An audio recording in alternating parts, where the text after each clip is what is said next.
রিতা, আমি অফিসের জন্য বেরিয়ে যাচ্ছি। তুমি দাদাকে সময় মতো তুলে দিও আর নিজেও সময় মতো চলে যেও। ঠিক আছে ম্যাডাম।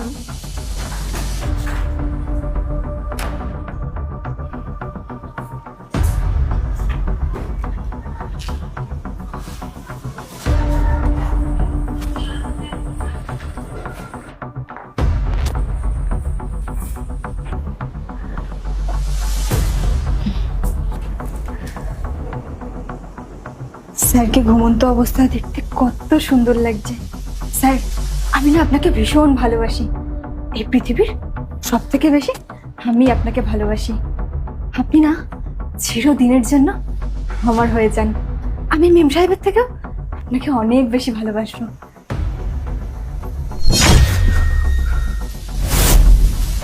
কি করছিস তুই এখানে?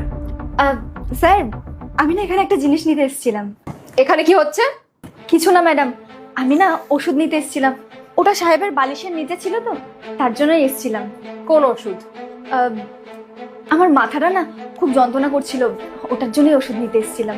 ও মিথ্যে কথা বলছে, ও কোনো ওষুধ দিতে আসেনি। জানো মেঘা, আমি যখন ঘুমাচ্ছিলাম না তখন আমি শুনেছি ও বিড়বিড় করে কি যেন একটা বলছিল। আর হ্যাঁ, ও আমাকে টাচ করারও চেষ্টা করছিল। আমি জানি না ওর মনের মধ্যে কি চলছে। জিজ্ঞেস করো ওকে ওর মনের মধ্যে কি চলছে। আরে ম্যাডাম, আমি তো আপনাকে বলতেই ভুলে গেছি, আমার না বিড়বিড় করার একটা বাজে অভ্যাস আছে।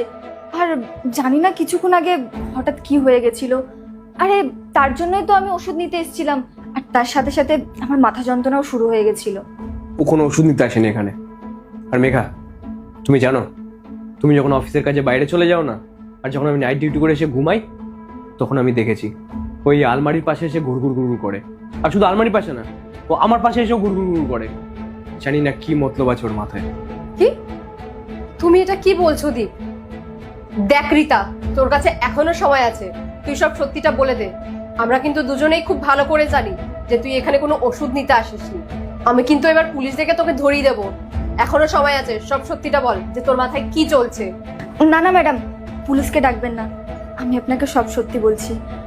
আসলে কি বলুন তো, আপনি যখন অফিসে চলে যান না, আর যখন আমি বাড়িতে কাজ করি, আর কখনো কখনো না আমার শরীরটা খুব খারাপ হয়ে যায়, তখন স্যার আমাকে ডাকেন আর বলেন যে তোর শরীর খারাপ লাগছে, ঠিক আছে তোকে কাজ করতে হবে না, তুই যা গিয়ে রেস্ট নে।